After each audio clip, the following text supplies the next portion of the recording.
And because of the kind of power that you have, because of the kind of resources and, frankly speaking, wealth that you have, I think it's pretty reasonable for people to think that in a situation like this, getting on your Instagram live and crying is not the best response. Hello everybody, welcome back. So today I'll be discussing the few updates with Trump's election and what has been really going on ever since his coming to office. So as he promised, he has started the deportation of several illegal immigrants, and that has been a major source of concern and uproar within the country.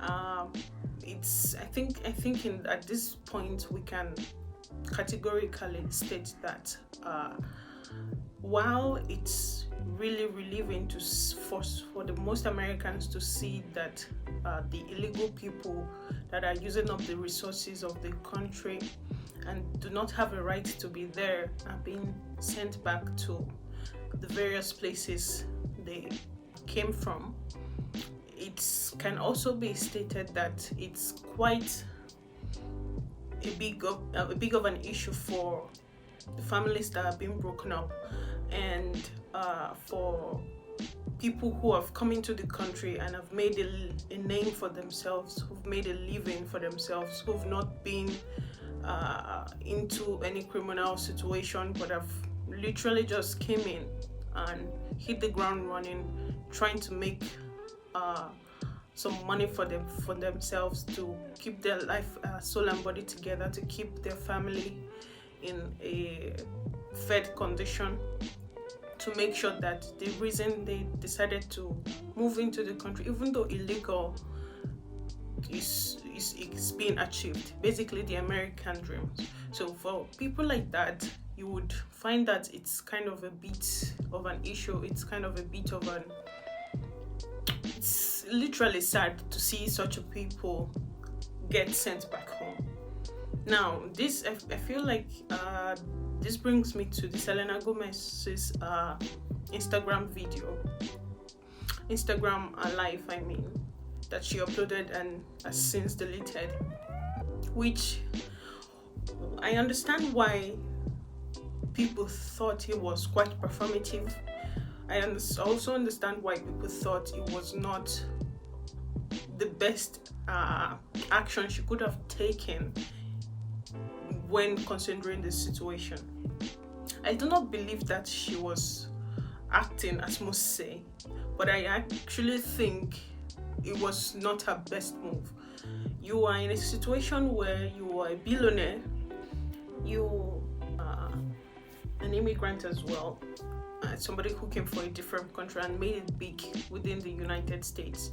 And because of the kind of power that you have, because of the kind of resources and, frankly speaking, wealth that you have, I think it's pretty reasonable for people to think that in a situation like this, getting on your Instagram live and crying is not the best response.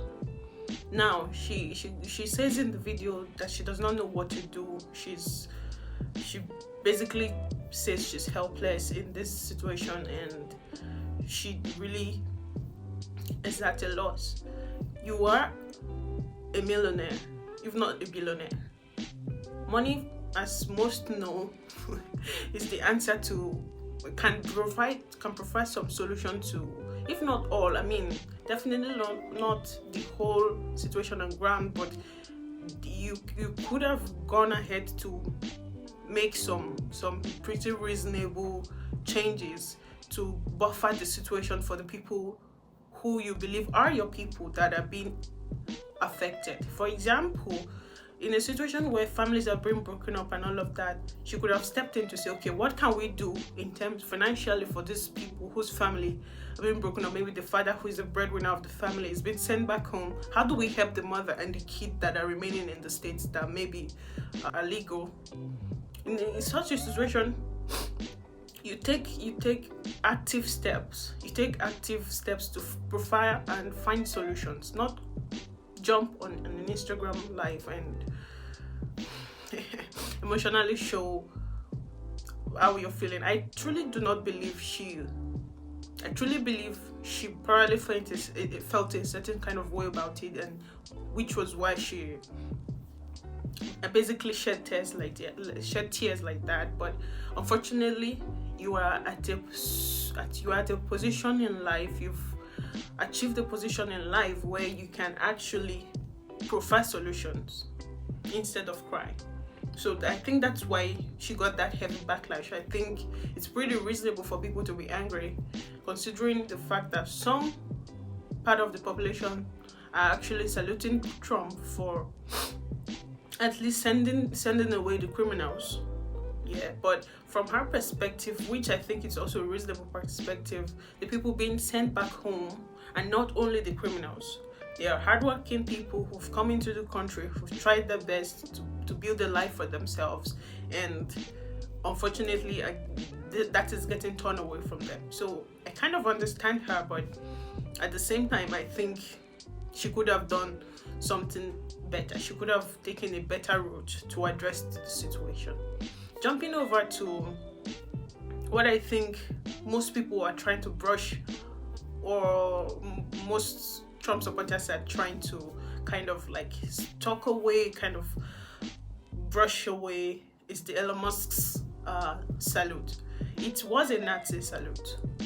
I think two things can be true. Trump could be good for the country. It could be moving in ways that currently the country needs, but we can also say that specific gesture of Elon Musk is completely wrong.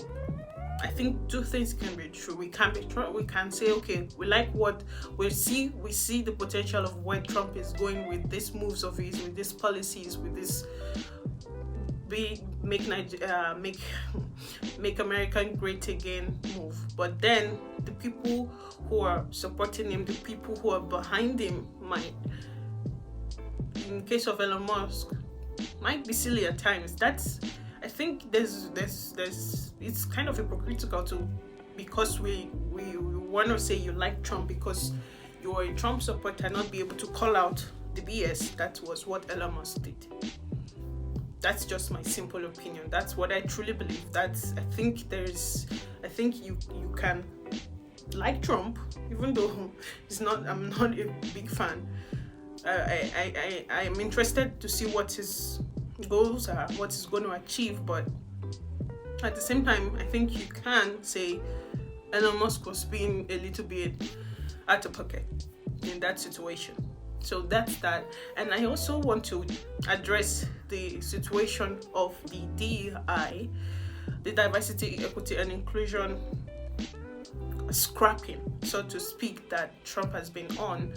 And I've seen on the internet the kind of like unfairness in the terms of the fact that Trump seemed to be more in support of the Jewish community, but at the same time is here saying, okay, let's scrap the DEI, meaning the people of color, Mexicans, maybe some other minority group that are under this umbrella. But you're over here as well, kind of like funding the Jewish community. Is basically not being completely fair, because if you're gonna scrap the DEI and say, okay, we don't want people who are unqualified, so to speak, or people who are not completely, who shouldn't be where they are just because of the color of their skin, the minority group they come from, the whatever it might be that makes them qualified to be called a DEI hire, because they're from a minority group, and you're scrapping that. You're saying, okay, we don't want that. You're calling them incompetent, which some of them are. In the case of the LA fires and the mayor, I'm sorry, but I really think she shouldn't be in that position.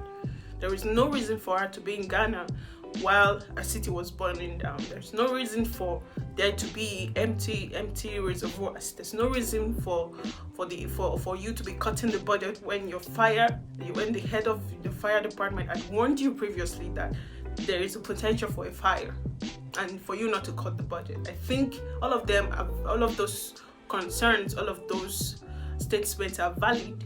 But at the same time, I can sit here and say it seems kind of sus to, at least from the average American's perspective, for Trump to say he's all about that and then kind of push funding to the Jewish community and all of that. So I mean, I'm just an outsider looking in, so I don't really have the full perspective, but I can understand the rhetoric. I can understand that sentiment.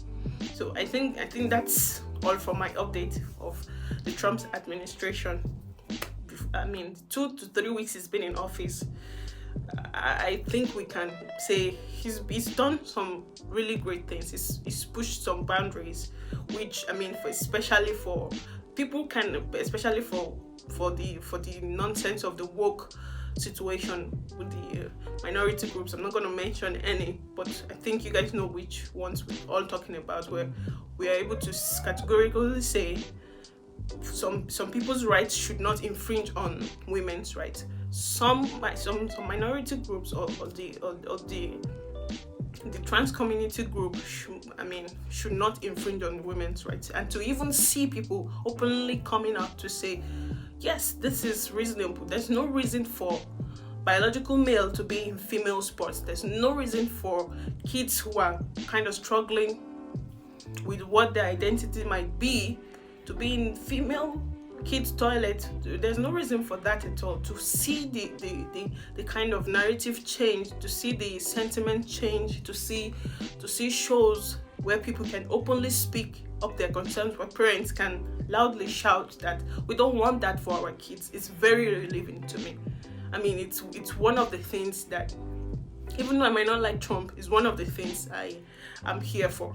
So that's really beautiful. I see that and I'm like, I have to applaud that.